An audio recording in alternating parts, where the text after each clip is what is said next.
दोस्तों, इस वीडियो में हम लोग बात करने वाले हैं हिंदी के पाठ क्रमांक 3 गाना बजाने की। इसके लेखक हैं रामवृक्ष बेनुपुरी।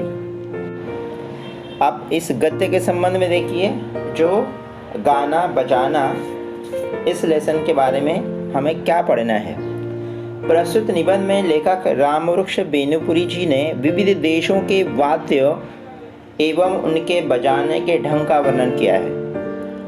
यह एक निबंध है जिसमें लेखक ने बताया है कि जो अलग अलग देश हैं उन देशों में अलग अलग वाद्य हैं। वाद्य यानी क्या? जो गाने बजाने के साधनों को वाद्य कहते हैं। तो कौन कौन से वाद्य कौन कौन से देशों में बजाए जाते हैं वो बताया है। उसके साथ में उसके बजाने का ढंग, जैसे कि ढोल है तो ढोल कैसे बजाया जाता है। उसी तरह से बहुत सारे ऐसे इंस्ट्रूमेंट हैं म्यूज़िकल जो बजाने के अलग अलग तरीके हैं। तो सारी बातों को इस लेसन में राइटर ने बताया है। आपका मानना है कि गाने बजाने का शौक सभी देशों के निवासियों में होता है। बेनुपुरी साहब का मानना यह है कि गाने बजाने का जो शौक है, हॉबी है, वो सभी देशों के निवासियों में यानी सभी देशों के सिटीजन में होता है। तो चलो पढ़ते हैं हम लोग।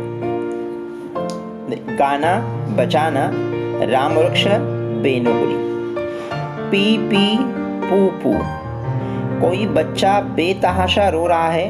चुप कराने की कितनी भी कोशिश कोशिश आप कर रहे हैं, वह चुप नहीं होता। बस आप एक पिपहुई लेकर उसके नज़दीक बजा दीजिए, वह चुप, शायद मुस्कुरा भी पड़े और उसे लेने के लिए जिद तो करेगा ही। बेनुपुरी साहब कह रहे हैं कि अगर आप कोई बच्चा रो रहा है और बहुत रो रहा है, बेतहाशा रोना, बहुत रोना, उसको आप चुप कराने की बहुत कोशिश करें लेकिन वो चुप नहीं होता।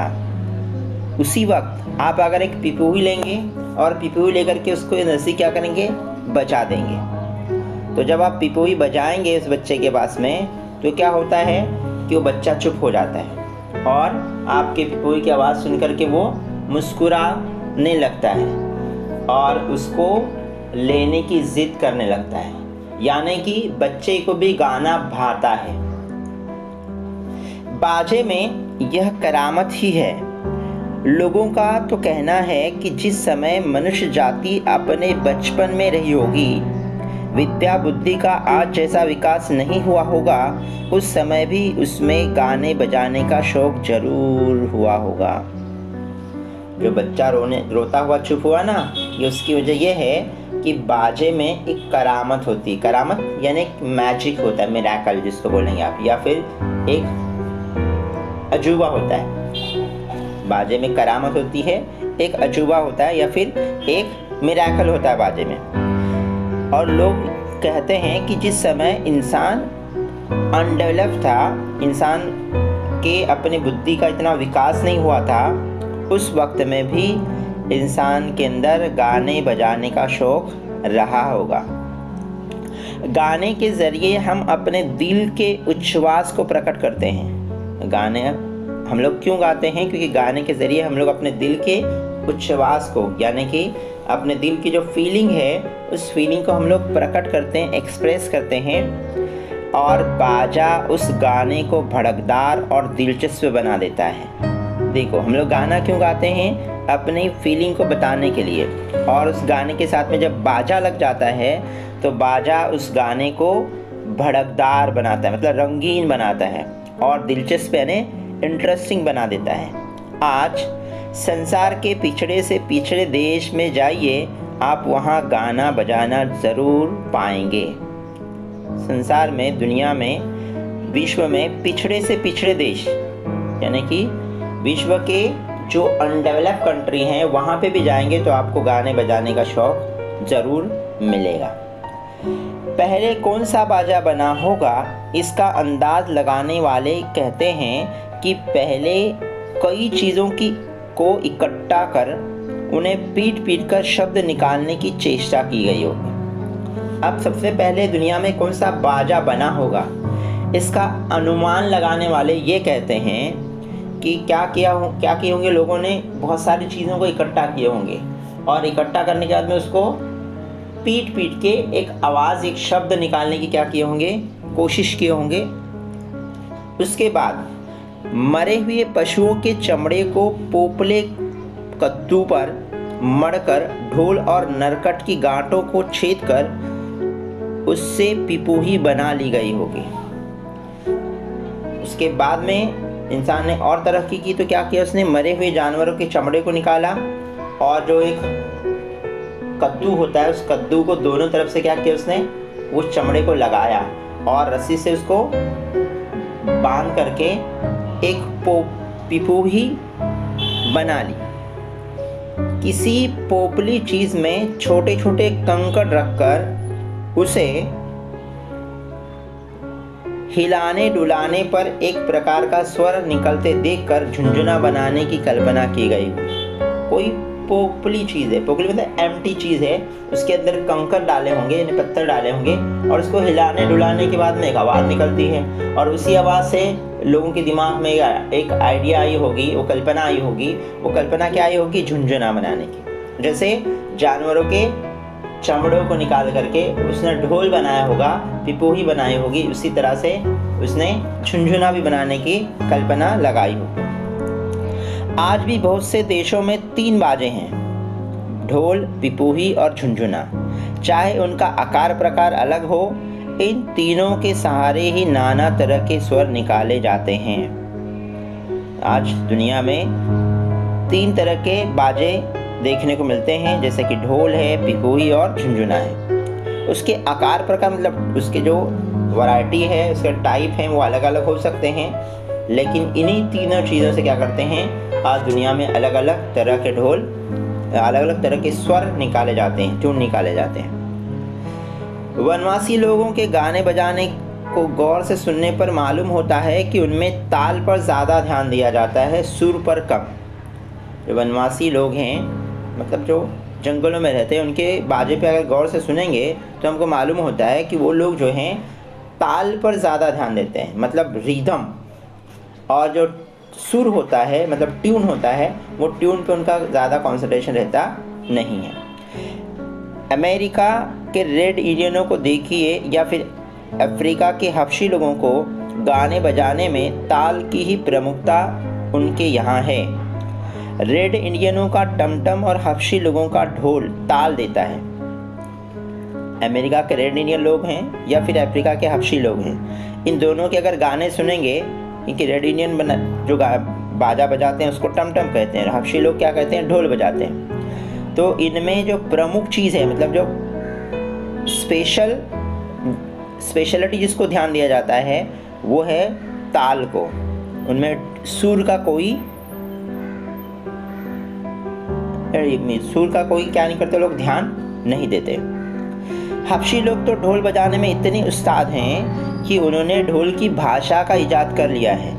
एक जगह कोई ढोल बजा रहा है, दूसरा मीलों की दूरी पर बैठा उस ढोल को सुनकर समझ लेता है कि वो क्या कह रहा है। हबशी लोग जो है ना अफ्रीका के, वो ढोल बजाने में उस्ताद हैं, मतलब एक्सपर्ट हैं। इतने एक्सपर्ट कि उन्होंने ढोल की एक लैंग्वेज का इजाद किया है, इन्वेंशन किया है। और इस तरह से कि एक आदमी किधर ढोल बज रहा है और वो दूर कहीं बैठा है, तो ढोल बजा सुन करके ये पहचान लेता है, समझ लेता है कि वो ढोल क्या कहना चाहता है। यानी कि ये इतने टैलेंटेड लोग हैं हबशी लोग। गाने बजाने का शौक जैसा कि कहा गया है, पिछड़े से पिछड़े देशों के लोगों में भी है। मध्य अफ्रीका के लोग खूब गाते बजाते हैं। मध्य अफ्रीका कॉन्टिनेंट के जो लोग हैं ना, खूब गाते बजाते हैं। और उनका गवैया दल जहाँ जाता है, गवैया दल मतलब क्या होता है, जो गाना गाने वाला जो ग्रुप होता है उसको गवैया दल कहते हैं। गाने बजाने वाले का जो ग्रुप होता है वो जहाँ भी जाता है उसे पूरा सम्मान मिलता है, उसको रिस्पेक्ट मिलती है। कहाँ के लोगों को रिस्पेक्ट मिलती है? अफ्रीका के। किंतु वहाँ के गवैयों पर एक आफत भी है। अफ्रीका के जो गवैये हैं ना, उनके ऊपर एक आफत है। आफत मतलब एक मुसीबत भी ये है कि किंवदंती है कि जो सबसे अच्छा गाता था राजा उसकी आंखें निकलवा लेता था, जिससे गवैया राज्य छोड़कर दूर देश न चला जाए। अफ्रीका के लोगों के बारे में एक किंवदंती मतलब कि एक कहानी बताई जाती है, कही सुनी कहानी। वो ये है कि जो सबसे अच्छा सिंगर है, सबसे अच्छा गाने वाला इंसान है, गवैया है, तो वहाँ का राजा क्या करता था, उसकी आंखें निकाल देता था। उसकी वजह ये थी आंखें निकालने की कि ये गवैया राज्य छोड़कर दूर देश न चला जाए, यानी कि इतना टैलेंटेड आदमी यहाँ से कहीं और राज्य में चला जाएगा तो वहाँ लोगों को गाना सुनाएगा, वहाँ लोग उसको बहुत पैसे देंगे, बहुत वो उसको गिफ्ट करेंगे, या फिर बहुत ज़्यादा वो वहाँ से अट्रैक्ट होगा। इसके लिए अफ्रीका का राजा क्या करता था, अपने अच्छे गवैये की आंखें निकाल देता था। हर पूर्वी देश का एक न एक बाजा मशहूर है। पूर्व का मतलब होता है ईस्ट, जो ईस्ट कंट्रीज है ना, ईस्टर्न कंट्री जिसको आप कहेंगे, वहाँ का एक ना एक बाजा बहुत फेमस है। जैसे कि भारत में वीणा प्रसिद्ध है। भारत में क्या है, वीणा आपको मालूम होगा, जो पिक्चर में आप देख रहे हैं वीणा, जो बच्चा लेके बैठा है उसको वीणा कहते हैं। तो ये बहुत फेमस भारत का गिटार जिसको आप कहते हैं, बहुत फेमस बाजा है। हमारी सरस्वती देवी भी वीणा ही बजाती है। हमारी जो सरस्वती देवी है, गॉडेस, वो क्या करती हैं, वीणा बजाती हैं। इसे भारत का राष्ट्रीय बाजा समझा जा सकता है। वीणा को हिंदुस्तान का नेशनल बाजा कहा जा सकता है। चीन के ऐसे बाजे का नाम राजा है। चीन में जो नेशनल लेवल का बाजा है उसका नाम क्या है, राजा है। अब राजा होता कैसा है, एक काठ का तख्ता लटका रहता है जिस पर 16 पत्थरों के टुकड़े 2 पंक्तियों में सजाए रहते हैं। राजा होता के समझ में, एक काठ का तख्ता लटका है, काठ का मतलब लकड़ी का एक तख्ता होता है, उस पर 16 पत्थरों के 2 पंक्तियों में क्या करते हैं, उसको अरेंज करते हैं उस तख्ते के ऊपर, जिन पर एक काठ की मुंगरी से हल्के हल्के मारकर नाना तरह के स्वर निकालते हैं। अब वो 16 पत्थर जो है, उस पत्थरों पे क्या करते हैं, काट के एक लकड़ी की क्या लेते हैं, एक केन लेते हैं छोटी सी, और वो केन लेकर क्या करते हैं, वो पत्थरों पे मार करके अलग अलग तरह के स्वर निकाले जाते हैं। ये राजा है जो चीन का बाजा है। बर्मा में एक तरह की ढोल तरंग बनाई जाती है। भिन्न भिन्न आकार के 21 ढोलों को अर्धवृत्ताकार में रखते हैं और बजाने वाला उसके बीच में बैठकर या खड़ा होकर उन्हें बजाता है। अब बर्मा में जाइए, आगे बर्मा में देखेंगे तो एक ढोल तरंग बनाई जाती है, ढोल की एक ट्यून निकलती है वहाँ पे। अब कैसे निकालते जाते हैं कि वो डिफरेंट साइज के 21 ढोल क्या करते हैं, वो लोग एक साथ में रखते हैं। 21 ढोल जो सेमी सर्कुलर अर्धवृत्ताकार यानी सेमी सर्कुलर हैं, वो वहाँ रखते हैं, और उसको रखने के बाद में बजाने वाला उसके बीच में बैठता है या फिर खड़ा होता है, और फिर वो क्या करता है, उसमें एक बजा करके एक ट्यून निकालता है, उसको तरंग कहते हैं। ये बर्मा का बाजा है। जापानी लोग बांस के पोपले टुकड़ों को क्रम से रखकर उन्हें पीटकर एक प्रकार की दिलचस्प स्वर तरंग निकालते हैं।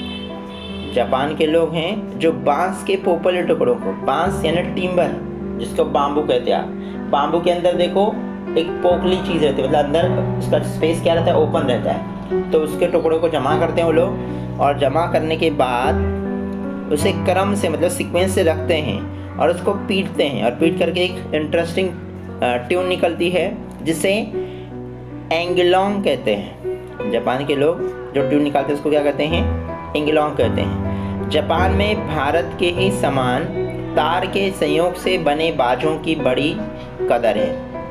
जो तार से, क्योंकि वीणा देखो आप तार से बनते हैं, गिटार जो तार रहता है उसके अंदर छेड़ते हैं गिटार को, उस तरह से जैसे भारत में तारों के बाजों की बड़ी रिस्पेक्ट है, उसी तरह से जापान में भी तारों की बाजे की क्या है, बड़ी रिस्पेक्ट है। जिस तरह से सितार है, सारंगी है, वीणा है, ऐसे बहुत से तार वाले बाजे वहाँ हैं। कहाँ, जापान में। ठीक है, चलो तो फिर आगे देखते हैं। उत्तरी अमेरिका के रेडिस्कन जाति के मस्त गवैये होते हैं। उनके पास केवल 3 ही बाजे होते हैं, ढोल, पिपही और झुनझुना, किंतु इन्हीं के सहारे वे बड़े मज़े ले गा लेते हैं। अब उत्तरी अमेरिका, नॉर्थ अमेरिका में जाएंगे, जो रेडिस्कन कास्ट के वैरायटी के लोग हैं, जो बहुत अच्छे सिंगर हैं, उनके पास 3 बाजे होते हैं, जैसे ढोल है, पिपोई और झुनझुना है। लेकिन इन तीनों से वो बहुत अलग अलग मज़े से क्या करते, गाते हैं और अलग अलग ट्यून निकालते हैं। अमेरिका के कुछ आदिनिवासी एक विचित्र ढंग के ढोल का प्रयोग करते हैं।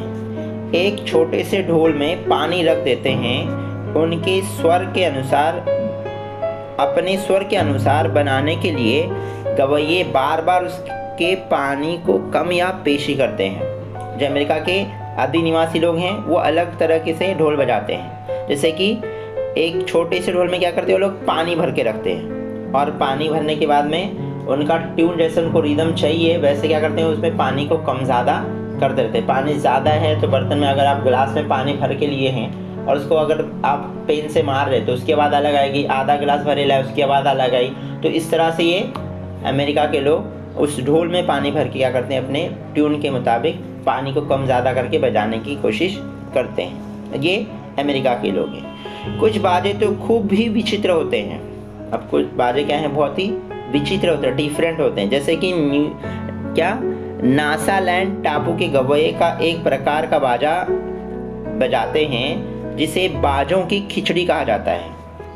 विचित्र बाजों में से नासालैंड टापू के, मतलब नासालैंड के जो गवैये हैं वो एक बाजा बजाते हैं जिसको बाजों की खिचड़ी कहा जाता है। अब कैसे होती है बाजों की खिचड़ी, देखो, पैर में अखरोट के छिलके बंधे रहते हैं।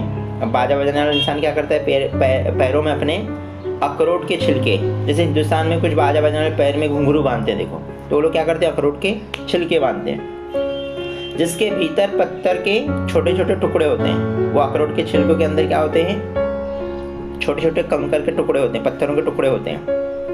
हाथ में एक तार वाला बाजा रहता है, हाथ में उनके जैसे गिटार है ना, तार वाला बाजा वो रहता है, जिसके एंड पे सिरे पर घंटी लटकी रहती है। मतलब तार वाले बाजे के एंड पे क्या रहती है, घंटी रहती है, बेल। जब वे गाते हैं तो एक ही साथ झुनझुने, घंटी और तार की आवाज़ निकलती है। जब वो गाने लगते हैं तो जो गिटार है उसकी भी आवाज़ आती है, गिटार के एंड पे जो घंटी है वो भी बजती है, और नेक्स्ट क्या है, तीसरी चीज़, उनके पैरों में जो अखरोट के टुकड़ों में कंकर डाल के जो घुंघरू बंधे हैं ना, उसकी भी आवाज़ आती है। इसीलिए इसको कहते हैं बाजों की खिचड़ी। अब फिजी के आदिवासी एक लंबी सी बंशी अपनी नाक से बजाते हैं। फिजी के जो आदिवासी लोग हैं, जंगल में रहने वाले, वो लोग एक लंबी बंसी आती है, मतलब एक बांसुरी आती है जो नाक से बजाते हैं। ये भी उनका एक प्रकार का टैलेंट है। मलाया में भी ऐसा विचित्र बंशी देखी जाती है। मैक्सिको में जो काट के मरिम्बा का प्रयोग किया जाता है, उस पर एक साथ 4-4 आदमी तक बजा लेते हैं। मैक्सिको में जाएंगे आप तो काट का एक, लकड़ी का एक मरिम्बा टाइप का बाजा है, जिसको मैंने आगे एक पिक्चर में बताया आपको कि एक टेबल की तरह होता है। आप आगे देखेंगे तो मरिम्बा का एक पिक्चर दिखेगा आपको। क्या बोला था मैं, मरिम्बा कैसा होता है, उस पर एक साथ में 4-4 आदमी तक क्या कर लेते हैं, बजा लेते हैं। हमारे देश का एक सिंगा भी दूसरे देशवासियों के लिए कुछ कम आश्चर्यजनक बाजा नहीं है। हमारे देश में जिस तरह से सिंगा बजता है ना, सिंगा जो हाथ में रख करके शंख बजाते हैं उसको सिंगा कहते हैं। तो ये सिंगा भी क्या है, दूसरे देशवासियों के लिए बहुत ही आश्चर्यजनक बात है, सरप्राइजिंग है कि वो लोग बहुत इंटरेस्ट से क्या करते हैं, इस बाजे को, सिंगा को देखते हैं हिंदुस्तान में। तो चलो दोस्तों, ये हुआ लेसन का एक्सपीरियंस। क्या बताया, एक्सप्लेनेशन क्या बताया राइटर ने, कि इस लेसन में गाना बजाना में अलग अलग देशों के जो बाजे हैं, गाने हैं, उसको क्या किया उन्होंने, एक्सप्लेन किया कि किस तरह से बजाते हैं और कैसे वैरायटी के बाजे होते हैं। तो चलो अब क्वेश्चन देखते हैं हम लोग। उसके क्वेश्चन में क्या पूछा गया, देखो, संजाल पूर्ण करो, यानी पाठ में आए हुए बाजों के नाम। फिर उसके बाद सेकंड क्वेश्चन पूछा गया है, पाठ के आधार पर जानकारी लिखो, मरिम्बा और राजा, ये दोनों जानकारी आपको लिखनी है।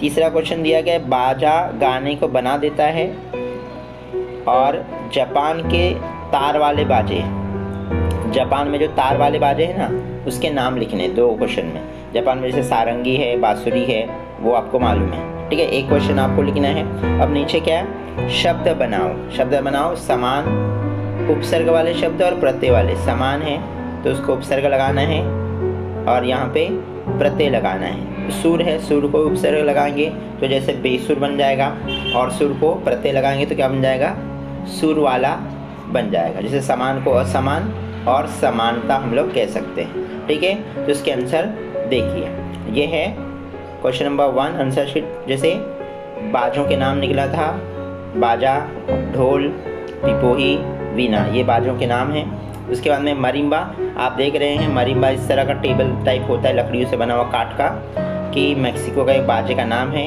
ये बाजा काठ से बनाया जाता है, इस पर एक साथ में 4 आदमी बजा सकते हैं। इस तरह के से उसके अलग अलग धुन निकाली जाती है। फिर सेकेंड है राजा। राजा जो है चीन का बाजे का एक नाम है।